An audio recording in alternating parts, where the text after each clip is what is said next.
गुरु जी पूज्य श्री रामभद्राचार्य जी महाराज थे, उनके चरणों में निवेदन किया। उन्होंने हमें आज्ञा दे दी 21 तारीख को भगवा ध्वज दिखा करके पूज्य गुरु जी इस यात्रा को प्रारंभ करवाएंगे। इसके बाद में हम तो निकल पड़ेंगे।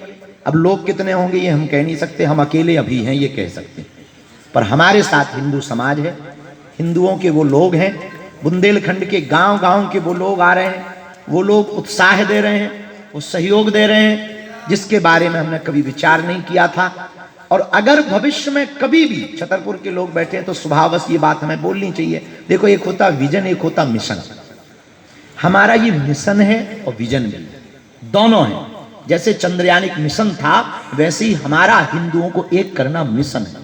ये जरूरी नहीं है कि हमारे जीते जागते पूर्ण हो, जब भी पूर्ण होगा तब पूर्ण होगा, लेकिन हमारे तन में जब तक मरते दम तक प्राण रहेंगे तब तक हम इस देश के हिंदुओं को एक करने के लिए, जात पात मिटाने के लिए यात्राएं करते रहेंगे और लोगों को जगाते रहेंगे। बाद में जब भी ये लक्ष्य पूर्ण होगा तब ये छतरपुर के लिए और बुंदेलखंड के लिए एक गौरव का दिवस होगा।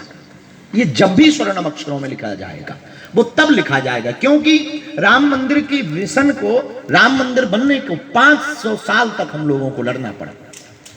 अनेक ऐसी परंपराएं हैं जिनके लिए बहुत लोगों को लड़ना पड़ा। कई साल आजादी के लिए भी कई सौ, लगभग 100 साल तो लड़ना ही पड़ा, तब जाकर के आजादी प्राप्त हुई। उसी प्रकार ये भी बहुत बड़ा लक्ष्य है। जब देश की आजादी के लिए घर घर से लोग बाहर निकले थे तो देश आजाद हुआ था। इसलिए अब हम फिर प्रार्थना करना चाहते हैं।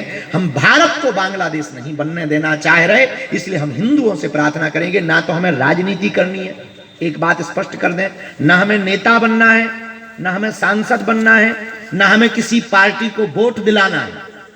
हमारा सिर्फ और सिर्फ एक लक्ष्य है, हिंदुओं को जगाना और अपने बुंदेलखंड के गौरव को बढ़ाना। दूसरा हमारा कोई लक्ष्य नहीं। अब इसका परिणाम कुछ भी निकले वो हनुमान जी जाने। हम तो अपना लक्ष्य और संकल्प लेकर